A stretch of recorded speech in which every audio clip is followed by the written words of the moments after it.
نبی پاک صلی اللہ علیہ وسلم کی کتنی صاحبزادیاں تھی جی؟ کتنی تھی؟ 4. کتنی؟ 4. حضرت زینب، پھر حضرت رقیہ، پھر حضرت ام کلثوم، اور سب سے چھوٹی، سب سے لاڈلی خاتون جنت حضرت حسنین کریمین کی اماں حضرت علی المرتضی رضی اللہ تعالیٰ عنہ کی زوجہ امام الانبیاء حضرت محمد مصطفیٰ صلی اللہ علیہ وسلم کی صاحبزادی حضرت سیدہ فاطمہ رضی اللہ تعالی عنہن. 4 صاحبزادیاں آپ صلی اللہ علیہ وسلم کی. ان 4 میں سے 2 کا نکاح حضرت رقیہ اور حضرت ام کلثوم کا نکاح حضرت عثمان غنی رضی اللہ تعالیٰ عنہ سے. حضرت رقیہ کا نکاح ہوا، حضرت رقیہ کا انتقال ہو گیا غزوہ بدر کے موقع پر. پھر حضرت ام کلثوم کا نکاح ہوا، ان کا بھی انتقال ہو گیا.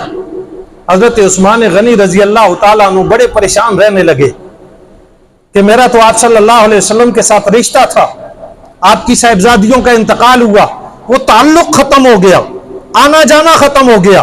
پریشان، غم زدہ. آپ صلی اللہ علیہ وسلم نے پوچھا عثمان پریشان رہتے ہو، غم زدہ رہتے ہو؟ تو عرض کرنے لگے اے اللہ کے نبی صلی اللہ علیہ وسلم، آپ کی 2 صاحبزادیاں میرے نکاح میں دونوں کا انتقال ہو گیا، اور وہ جو رشتے کا ایک تعلق تھا وہ ختم ہو گیا. تو آپ صلی اللہ علیہ وسلم نے ارشاد فرمایا کہ اے عثمان، اگر میری 40 بیٹیاں ہوتی، اور دوسری روایت اگر میری 100 بیٹیاں ہوتی، میں یکے بعد تیرے نکاح میں دیتا جاتا. تجھ سے اچھا داماد کوئی نہیں ہے، مجھ سے اچھا سسر کوئی نہیں ہے. یہ حضرت عثمان غنی رضی اللہ تعالیٰ. 18 ذی الحجہ آپ کی شہادت.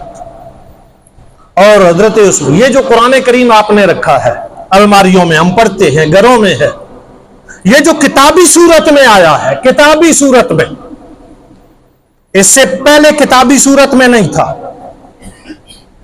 یہ جو کتابی صورت میں آیا ہے، یہ کارنامہ بھی حضرت عثمان غنی رضی اللہ تعالیٰ عنہ کا ہے. امت پر قیامت تک کے لیے احسان کر دیا ہے کہ جب بھی یہ قرآن پاک پڑھیں گے، اس کو مصحف عثمانی کہا جاتا ہے. یہ لفظ آپ نے سنا ہوگا، مصحف عثمانی. یہ مصحف عثمانی ہے. حضرت عثمان غنی رضی اللہ تعالیٰ عنہ نے اپنے دور خلافت میں اس کو جمع کروایا اور اس کو تقسیم کروایا، اور پھر اسی رسم الخط میں یہ نسخہ پوری دنیا میں قیامت تک باقی رہے گا. یہ بھی حضرت عثمان غنی رضی اللہ تعالیٰ عنہ کا امت محمدیہ پر بہت بڑا احسان ہے. حضرت عثمان غنی رضی اللہ تعالیٰ عنہ کو ذو النورین کہا جاتا ہے. نورین، نورین 2 نوروں کو کہتے ہیں، 2 نوروں والا. یہ کیسے 2 نوروں والے ہیں؟ اس سے مراد نبی پاک صلی اللہ علیہ وسلم کی 2 صاحبزادیاں ہیں کہ 2 صاحبزادیاں یکے بعد دیگرے آپ کے نکاح میں آئیں، اس لیے آپ کو ذو النورین کہا جاتا ہے.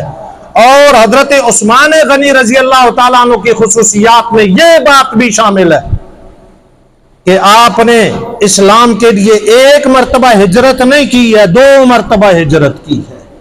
1 مرتبہ ملک شام کی طرف اپنی آلیہ حضرت رقیہ بنت رسول اللہ صلی اللہ علیہ وسلم کے ساتھ، اور دوسری مرتبہ مکہ سے مدینہ منورہ کی طرف.